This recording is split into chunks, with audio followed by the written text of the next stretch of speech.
1 Timothy 6 മുതൽ 10 വരെയുള്ള വചനം പറയുന്നു, ഉള്ളത് കൊണ്ട് തൃപ്തിപ്പെടുന്നവന് ദൈവഭക്തി വലിയൊരു നേട്ടമാണ്.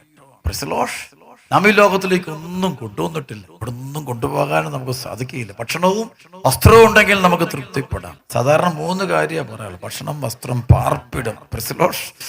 എന്നാൽ പൗലോസിലെ പാർപ്പിടത്തെ കുറിച്ച്, വീടിനെ കുറിച്ച് പറഞ്ഞിട്ടില്ല.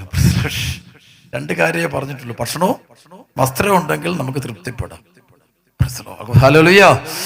അതുകൊണ്ട് തന്നെ നമുക്ക് തൃപ്തിപ്പെടാൻ പറ്റണം. തൃപ്തിപ്പെടുന്ന അതാണ് ദൈവരാജ്യം. നമുക്ക് ദൈവരാജ്യത്തെ കുറിച്ച് അറിഞ്ഞാൽ, ദൈവരാജ്യം കിട്ടുമെന്നറിഞ്ഞാൽ, ഈശോയോട് കൂടി ആ ഒരു രാജ്യത്തെ കുറിച്ചുള്ള ബോധം ഉണ്ടാകുമ്പോഴാണ് ഈ രാജ്യത്തെ കുറിച്ചുള്ള താല്പര്യം കുറയുന്നത്.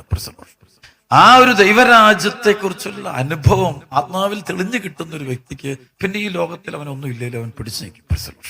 പക്ഷെ അങ്ങനെ ഒരു രാജ്യം അവന് ദൈവാനുഭവത്തിൽ കിട്ടുന്നില്ലെങ്കിൽ, വെളിപാടിലോ കിട്ടുന്നില്ലെങ്കിൽ അവനത് പോകാൻ പറ്റാതെ. ഹല്ലേലൂയ.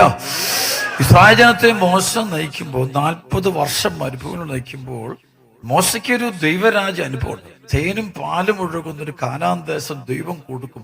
അങ്ങനെ ഒരു രാജ്യം മുന്നിൽ കണ്ടിട്ടുണ്ട്. അതുകൊണ്ട് മോശയ്ക്ക് വലിയ ആനന്ദമാണ് ഈ മരുഭൂമിയിലൂടെയുള്ള യാത്ര. മോശയ്ക്കും ഇസ്രായേൽ ജനത്തിനും അത് ആനന്ദം, ചിലർക്കൊന്നും ആനന്ദമാകുന്നത് കാരണം അവർക്ക് ആ ഒരു ദർശനം കിട്ടുന്നില്ല. അങ്ങനെ ഒരു സംഭവം കിട്ടുമെന്നൊരു ഉറപ്പില്ല. ഈ മോശ പറഞ്ഞ വഴിയിലൂടെ പോയാൽ ആ തേനും പാലും ഒഴുകുന്ന കാനാൻ ദേശം കിട്ടും, അത് ദൈവം കാണും, അത് കിട്ടുമെന്ന് അവർക്കറിയില്ല. പക്ഷെ മോശയ്ക്കറിയാം. മോശ എല്ലാം ഇട്ടെറിഞ്ഞ് മരുഭൂമിയിലൊന്നും വലിയ പ്രശ്നമൊന്നുമില്ലാതെ പോവുക. കാരണം വരാൻ പോകുന്ന ഭാവിയെക്കുറിച്ച്, സുന്ദരമായ ഭാവിയെക്കുറിച്ച് വലിയ ബോധ്യമുണ്ട്.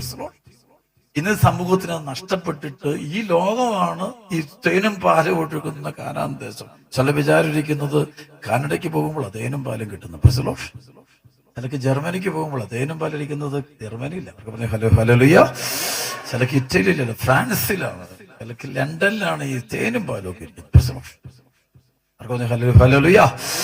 അപ്പൊ അതിന്റെ കാരണം അവന് അപ്പുറമുള്ള ദർശനം കിട്ടുന്നില്ല, അതിനപ്പുറമുള്ള വെളിപാടിലേക്ക് അവന് പോകുന്നില്ല. പൗലോസ് പറയുന്ന ഫിലിപ്പി ലേഖനം 3:20 പറയുന്ന പോലെ നമ്മുടെ പൗരത്വം സ്വർഗത്തിലാണ്, അവിടെ നിന്ന് നമ്മുടെ കർത്താവ് യേശു ക്രിസ്തുവിനെ നാം കാത്തിരിക്കുന്നു എന്ന് പറയുമ്പോൾ നമ്മുടെ പൗരത്വം, അവർ സിറ്റിസൺഷിപ്പ് ഈസ് ഇൻ ഹെവൻ എന്ന് പറയുന്ന ദൈവശാസ്ത്രം, അതിൽ ദൈവ വെളിപാട് നിൽക്കുകയാണ്.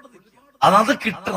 അതിനുവേണ്ടി നമ്മൾ അതിനുവേണ്ടി ധ്യാനം കൂടുമ്പോൾ നമുക്ക് അങ്ങനെ ഒരു രാജ്യം ദൈവം ഈശോ നമുക്ക് തരുന്ന ദൈവരാജ്യത്തെ കുറിച്ചുള്ള വലിയ ബോധ്യം ഹൃദയത്തിൽ കിട്ടുമ്പോഴാണ് ഈ രാജ്യത്തിന്റെ പെരുമ, പ്രശസ്തി, പണം, സുഖം, ഇതിനോടുള്ള നമ്മൾ ബന്ധം കുറയുന്നത് മാത്രമല്ല, ഈശോ പറയുന്ന വഴിപാടുകൾ മരുഭൂമിയിലൂടെ പോയാല് ആ ഒരു പറയുന്ന തേനും പാലും ഒഴുകുന്ന ദേശത്ത് നമുക്ക് എത്താൻ പറ്റുള്ളൂ.